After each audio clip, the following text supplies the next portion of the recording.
Hello everybody, welcome back to the channel. My name is Sean and in this video I will be discussing ophthalmology OSCE stations and how to approach them in 6 simple steps. I will also be discussing important points to manage these stations in a systematic approach. Without further ado, let's start. So let's discuss the first 3 topics together because those 3 can be dealt in the similar fashion. So the presenting complaint in a closure glaucoma will be pain in the eye. The patient will be presenting with a severe pain, and most of the times the patient can or cannot be wearing spectacles or goggles. Hemorrhagic subconjunctival hemorrhage, bloodshot eye, redness in the eye. Old patient or middle-aged patient more than 50 who has just recently discovered about the redness in the eyes. It was all of a sudden. It was not slowly progressive, but it was all of a sudden. ARMD, it's a vision problem where the patient would be telling you that it's very difficult to doctor see even with the glasses. I have made sure that I've changed my glasses a number of times, but I'm still unable to see clear with the glasses. So those are the 3 presenting complaints in these 3 scenarios. Okay, now in ophthalmology there will be 6 elements of history which I have tried to break down, and they are very simple. Once we know the sequence of events that we need to take a history, it will become very easy and we don't need to even remember or mug that up. So the first is the open question. Now always remember, when we are talking about an open question, I have spoken about this before as well, never say can you tell me more about it. So I would ask you to replace the it with the presenting complaint. So if the patient is coming with a pain, could you tell me more about your pain? Or could you tell me very specifically, could you tell me a little bit more about your abdominal pain? In this scenario, it is very important that we know if the patient is coming with some problems with the vision, we need to ask the patient very straightforward, open question that can you tell me more about the problems with your vision? So what is the problem with the vision? Okay, and then we need to understand about the timeline. So what is the timeline that we are basically trying to discuss over here? When did it start? How did it start? Was it sudden or gradual? And was there any curtain coming down, and has it progressed since it has started? So the timeline will give us a very important idea whether the patient is having something very acute or whether it is going very chronic, and depending on that timeline there will be a list of differential diagnosis in our mind. So let's suppose vision loss, acute vision loss, chronic vision loss. So there will be different kinds of diseases which will be happening in both of them, right? So these are the first 2 open questions, which is the sequence of events, to know the sequence of events. Second, the symptom analysis. When we are talking about a symptom analysis, it is very important to clarify. For example, if the patient says that, doctor, I'm having loss of vision, what does he mean by loss of vision? Was it a one-time episode? Was it a complete loss of vision? Was it a curtain falling down? And so on. So clarify. If the patient is saying I'm having blurry vision, clarify. Is your vision blurry? That means completely blurry, or you're missing some parts of your vision, maybe the middle part of your vision, maybe the peripheral part of your vision. So all this clarification will again point you towards a specific diagnosis. So clarification of the patient's complaint is very important. Now, if the patient says it's blurry, then you should understand that is it just all unclear or whether you are seeing some double vision. If double vision, whether the images are side by side or one above the another. So both of these can make a difference in the diagnosis.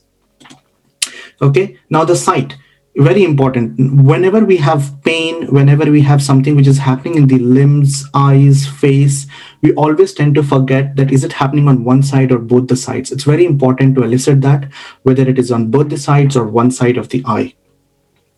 Part of the eye, complete eye, middle portion of the eye, peripheral of the eye. Every single thing will help you to reach a particular diagnosis. Okay, whether it's on the left side, right side, up, as I said. And very important question in this becomes, do you have a tunnel vision? And we know that in cases of when we talk about tunnel vision, we'll be talking most likely in terms of in terms of the very acute pathology. Okay, next. The next portion is, again, there are a few more in the symptoms analysis. First is central vision. Is the center of your vision affected when you look differently at something? So this will give us an idea maybe about ARMD. Okay, color vision. Have you noticed any change in your color vision? If they say yes, A very important question comes again into the diagnosed and the drug history, where we will be asking the patient about if the patient is taking digoxin, because if there is a color vision changes, there is a high possibility that patient might be on digoxin. So again, every single question on the symptom analysis will actually point you towards a diagnosis. What about the remaining vision? How much vision is there? So are you able to see clearly anyone's face? Are you able to read my hands, small texts, or any of the light? All these will tell. Again, unable to recognize faces again goes towards ARMD. Triggers: did anything precipitate this? For example, where were you when this started? Were you at home? Were you in the theater? Were you in the dark room? Were you in your office? Were you outside doing some manual labor? Or there is a history of trauma? Every single question becomes very important so that we can reach a diagnosis. So there are few ways where people will actually try to do in this way. Either they will ask the symptom analysis, okay, all these 5 6 questions, or some people will do finding the cause. Okay, now how do we find the cause, that what is exactly causing this patient's loss of vision or blurry vision or whatever problem they have with vision? So on the left hand side, all the questions that we are seeing: headache, redness, discharge, watery eyes, nausea, vomiting, burning, and gritty sensation. These are the 6 questions which I will ask in all the ophthalmology question, in all the ophthalmology OSCE station.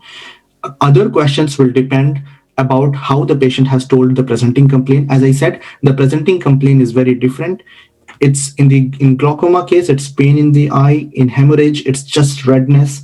And in ARMD, the patient is saying, I'm unable to understand, or I'm unable to see even with the glasses on. So when we understand that these are the presenting complaint of the patients, accordingly we need to ask. We don't need to ask all the questions because we are anyway short of time. 8 minutes is very short of time. So when we are talking about in terms of glaucoma, we definitely have to make sure that we are asking about headache, redness, any discharge, watery eyes, nausea, vomiting, burning or gritty sensation because of foreign body. Apart from that, you can ask about if the patient is having any colored halos around the light, if the patient is having hard to see at night, if the patient is bumping into things at night, and swimming. So hard to see at night, bumping into things in night, again will go towards cataract. Now, if you know that the patient is already talking in terms of ARMD, it becomes very important, because you need to start asking him very specific questions which will tell you that the patient is actually having ARMD. So objects smaller than usual, wavy lines, colors appears less bright, visual hallucination if the patient has had, and if he's able to struggle to see the middle of the vision. So this is very important. If he's able to see unable to see, or he's struggling to see the middle of his vision, that will be most likely towards ARMD. Now, red flags. Rapid onset is a very red flag in ophthalmology, because the patient is might be losing his vision in the next maybe a day or maybe in hours. So very important.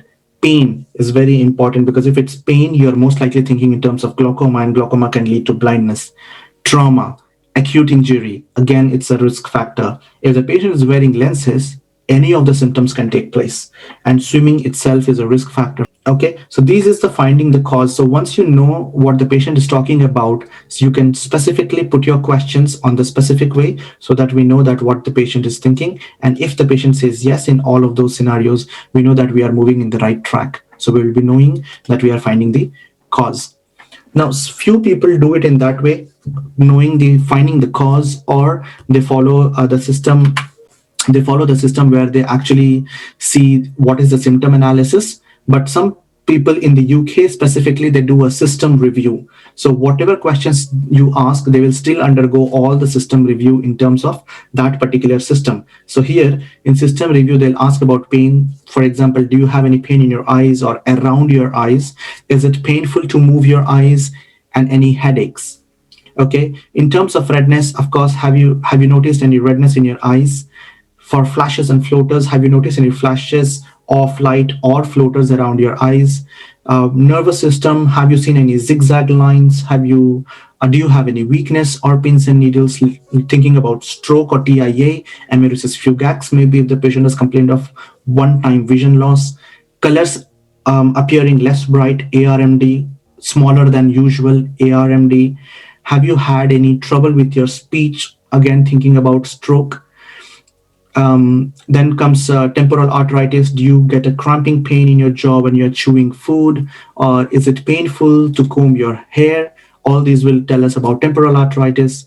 Cataract, any problems with night vision, bumping into things at night. So either or. So you see, even if we go or follow in this way, you are still covering all the five diseases basically. You are covering glaucoma, you are covering conjunctival hemorrhage, you are covering cataract, you are covering ARMD, and you are also covering temporal arthritis and stroke or TIA.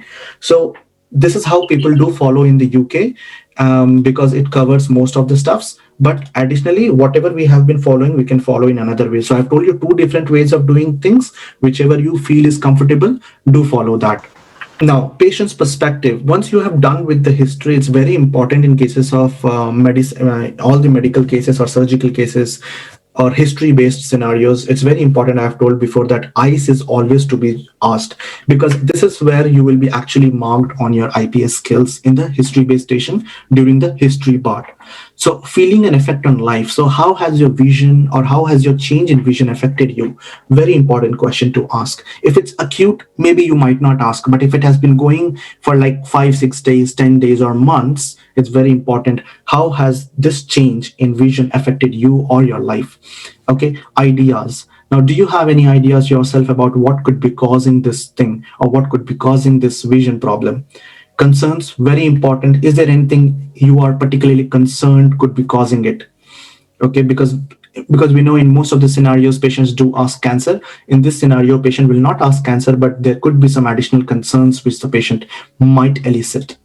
Now, expectations, anything in particular that you were hoping when you made the appointment today, or anything in particular that you were hoping out of the consultation today. So that is very important in expectation. Always remember, in history-based stations, never forget to ask the ICE questions.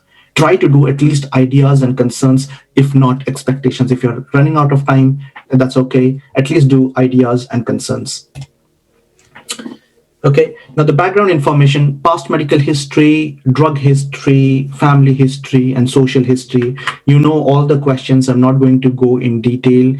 Very important to ask is about the family history of any eye issues, because that, apart from that, subconjunctival hemorrhage, hypertension is very important to ask. If the patient is taking any blood thinners, steroids, in cases of glaucoma, if the patient is taking steroids or TCA. Okay, so all these questions becomes important.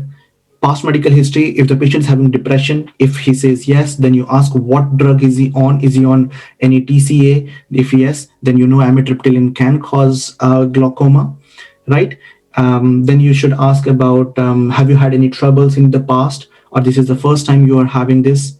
Okay, and do you suffer from any short-sightedness, myopia? Because myopia, high myopia, is a risk factor for cataract, and steroids can also cause cataract, so steroid-induced cataract. Okay, now definitely one question to ask, which I will generally ask in ophthalmology, is that do you see an ophthalmologist regularly or for your screening? So here we have an ophthalmology screening program which people do generally follow, just like cervical screening program. So it is, you can ask this question. Maybe this is an additional point, that do you, how often do you see, or do you see your ophthalmology regularly? Okay. Drug history, I have already mentioned about TCA, steroid, hypertension, blood thinners. And if the patient is talking about some color vision, then definitely ask about digoxin. Don't miss that. Family history, as I said, family history is important. There are some diseases which can have a familial origin. So does anyone in the family have trouble with their vision? Ask specifically about glaucoma and retinitis pigmentosa if they say yes. Okay, social history: are you currently working? If so, what is your job and what does it involve? And how are you basically managing? Do you drive? Very important. If they drive, you can ask it here, or you can ask in the management part before you tell them about DVLA. But this driving is very important. You can ask now, or you can ask later part. So do you drive? Yes, of course. Then you will be hitting, okay, I have to definitely mention DVLA at the end. And how has your problem affected your job, your home life? And then smoking, alcohol, eliciting drugs, or injecting yourself. Remember, IV drug abuse sometimes results in septic emboli in the retinal arteries, and that can cause temporary blindness. Okay, so IV drug abuse. So IVDA is very important risk factors which can cause temporary blindness, because there will be a result in septic emboli which will be present in the retinal arteries. Right. So now we'll go into some specific medical part. So the first comes is the temporal arthritis. So apart from all these situations, temporal arthritis in the systemic review, we have already discussed few questions, but I'll just quickly review. So in temporal arthritis, what are the main important questions that you can't miss is severe headache, and where is the headache, location of your headache. Can you please point out where exactly are you having the severe headache? And then if there is any particular area of the headache, if they say no, then you specifically should ask about any over the temporal region. Are they having headache, or is there any specific pain over the temporal region? So ask a closed-ended question if they're not saying anything in particular.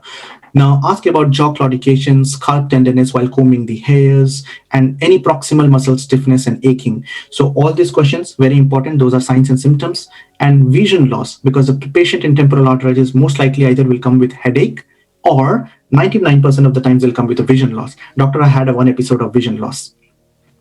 Okay, vision loss, blurred vision, which we know is emesis fugax. Okay, so it's very important that once we know that the patient is coming with some issues, we have to initiate the treatment very quickly. Right, so this is about temporal arthritis. Okay, and optic neuritis, very important. Right, so in optic neuritis, we know first, how will we know about optic neuritis in the very beginning? We will know about optic neuritis when the patient is very young, plus the patient is female patient. Okay, hence age is very important. Once you are getting into an ophthalmology station, always remember the age and the presenting complaint. Most of the times the presenting complaint will hint you what is your diagnosis, and in cases of optic neuritis, maybe the age of the patient will also tell you. Okay, remember, if the patient is coming with a problem in vision, it is a possibility that it could be a first presentation of multiple sclerosis, and the patient is not diagnosed with multiple sclerosis in the past. What are the questions we need to make sure that we are not forgetting in this scenario? If the patient is having any deep pain in the eyes, okay, and is it associated with eye movements? So always remember, pain is important, because we know pain, we can talk about Socrates, but is it associated with the eye movement, which will tell you specifically that it is optic neuritis. Now, does the colors appear faded or less vivid? It's very important, because that's a sign of optic neuritis, where you will start losing the red color vision, and then yellow, and then blue, or sorry, red or green. Okay, very important. Then, is the middle of your vision kind of gray or black, or are you seeing everything clearly with the affected eye, or is there any spot or patches in the middle which is gray or black in color? Very important. That is central scotoma. Okay, which is very also non-specific for optic neuritis, but one of the symptoms of optic neuritis. Okay, now symptoms becomes worse during exercise or hot baths. So always ask that, have you ever felt that your symptoms are becoming worse while you're exercising or you're taking hot baths? Specifically, any tremors, confusion, imbalance. Right, this is very important. It's Utov's phenomenon, where the patient's symptoms will generally become worse when the patient is taking during exercise, hot baths, walking, running, and such kind of stuffs. But what happens, apart from the presenting complaints becoming worse, there can be sometimes additional changes like tremors, confusion, and imbalance. You can just ask the patient in a closed-ended question. Okay, now neurological symptoms such as weakness or paresthesia, which is the sign of multiple sclerosis, directly but indirectly of optic neuritis. So in cases of optic neuritis, what investigations and examinations we need to do? So we need to do some visual acuity, swinging light test, very important, which is for RAPD, and color vision, visual field, and some initial blood tests. MRI of the head, because in terms of course, there is optic neuritis, might be a chance that the patient is the first presentation of multiple sclerosis. So MRI of the head and lumbar puncture, do not say that we will do it now, but tell it there are some other investigation or imaging tests which our specialist doctors might do. So give them a heads up that when we are referring you to the specialist, there are some imaging studies which my specialist doctors or the specialist team of doctors will do. Treatment, 90% of the people will recover with optic neuritis, but some will always have issues with their vision. So some part of the vision is generally washed out. Okay, maybe the central part of the vision, which is central scotoma. There will be a lot of other questions which the patients will generally be tend to ask. So what is going to happen with my vision? You have to tell the patient that most of the people generally recover without the treatment, usually between a period of weeks to months, and there are some chances that you might still have some residual vision loss. Okay, and will I get optic neuritis again? It's a very important question. So basically, you can say the patient that there are some chances that you might have reoccurrence, but it's very unlikely to know whether you will be one of them who will have it. And how will you reassure the patients? We have to tell the patients that do not worry, we will be closely monitoring you to make sure that your treatment is taking and you are recovering really well. So even after we tell a very factual sentence to the patient, it's always important to give them some kind of relaxation by giving them the assurance that we will be monitoring the patients really closely. We will make sure that they are recovering well. So it's very important to reiterate those sentences. So something of that sort of reassurance is very important for the patient. Okay, open angle glaucoma. Now, open angle glaucoma is something very chronic. Patients generally do not get to know the symptoms until unless it's very late. And vast majority of the cases, patients are actually asymptomatic. And the initial usual, the vision loss generally takes place from the periphery. And that's one of the reasons why they do not understand that, okay, they are having any vision loss. And by the time they understand, it's almost completely vision loss in one eye. Okay, so we have to ask that if the patient is coming with one episode of vision loss, or they are feeling that they are having some blind spots, it's very important that we immediately understand that it can be an open angle glaucoma, given the history that the patient is having such things from very long time, because open angle glaucoma is a chronic condition, not an acute condition. Now again, exploring the incident itself, how many times has it taken place? Is it multiple times, and what was the frequency? If it has happened two or thrice, then were they different with each other? So all the episodes, were they different or were they same? Now tunnel vision happens only in advanced stages, so even if you ask a closed-ended question, they might say no. So no need to worry. Family history, there is a very important link of family history with glaucoma. Race, again, Afro-Caribbean, are they're very closely related with having open angle glaucoma in majority of the people. Now risk factors, as I've discussed, myopia, short-sightedness, type 2 diabetes, and hypertension. Of course, there are many other risk factors that can cause open angle glaucoma, but these are the basic things from an FI2 position that we should not be missing. Investigation, gonioscopy, very important, tonometry, and optic disc examination. So we need to do gonioscopy, which is very important to find the angle and whether to differentiate whether the glaucoma is open-ended, open angle or closed angle glaucoma. And tonometry we definitely have to do because we need to measure the intraocular pressure. Optic disc examination, it's a direct marker for the disease progression. So this is important. Even if you forget gonioscopy is fine. Tonometry you will not forget because this is common in all pain scenarios, whether it is closed angle or open angle. But optic disc examination, remember, in open angle glaucoma, because this is a direct marker of disease progression. So even if the patient does not know, and we also don't know how much the disease has progressed, optic disc examination will tell us that answer. Now there are some medications that you can start: laser therapy and surgery. So always remember, whenever it's medication, it's basically the prostaglandin analog that we generally start from early to moderate open angle glaucoma. But always tell that we might start you with one medication, but there are chances that we have to initiate with a combination of medications which will help you regulate and keep your intraocular pressure or pressure in the eye under control. So that's very important.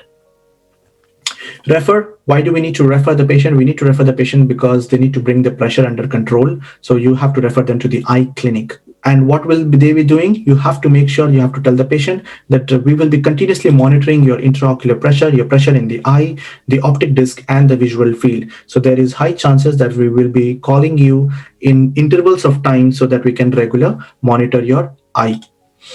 Now, education, patient's education is important. What do I mean by patient education? Most of the times it is asymptomatic and medications will generally help you treat it. But there are chances that if you are not very compliant with the medication, this will increase in over time and you might have to have a complete blindness. So you need to tell the patient the risks if they are not very compliant with the medications, which is very important. And DVLA, of course, because if there is a peripheral vision loss, and they have to mention everything to DVLA. Now let's see all the three that we discussed initially in very brief. So this side, on the left hand side, extreme left hand side, I've written the mnemonic of Addison's, and on the right hand side I have tried to give you an idea what will be done in each stations. So glaucoma, you cannot send the patient home, so you have to keep the patient under the observation unit. Refer to the eye specialist. Why? To decrease the pressure. Once the pressure is decreased, or if the pressure becomes normal, you have to refer then to the eye specialist or to the eye clinic.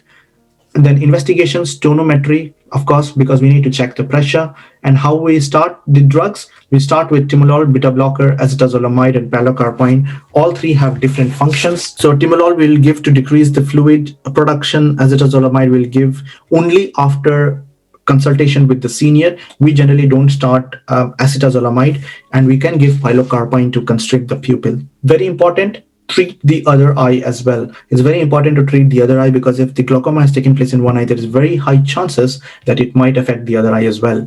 And additional treatment can be given to you in order to prevent episodes in the future. So what additional treatment am I talking about? Laser therapy or surgery.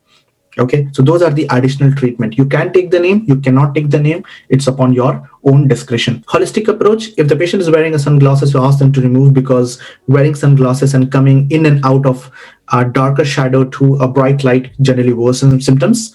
Okay, and avoid TV in the dark, be in a well-lit room, elevate the head of the bed, and DVLA. Subconjunctival hemorrhage, so you have to send the patient home, because there is no pathology or there is no underlying situation until and unless it is not resolved within 7 to 14 days. Okay, if it is not resolved, you have to give a safety netting for this patient specifically, that if it is not resolving within 7 to 14 days, do come back to for more investigation so that we can find out what exactly is happening. Holistic approach, in cases of pain, do not use any painkiller without consulting your GP or the doctors first. ARMD, very urgent referral, eye specialist to be seen within 1 day. And we have to investigation, apart from tonometry and other things, scan of the back of the eye, which is very important. Initially, I would say that treatment will depend upon the type. I'm not an expert, but from what I know, there are two kinds: dry, which will not require any treatment, and we will provide you with some vision aid, which should correct your problem with your vision. And if it's a wet type, you would need some further treatment with some medications and therapy. And for this, we will refer you to some low vision clinic if it is affecting your day-to-day life. Next, holistic approach. What will be the holistic approach in cases of ARMD? Magnifying glass, apps and software to help ease the way they use their mobile phones, and lifestyle advices, which is healthy, but not in detail.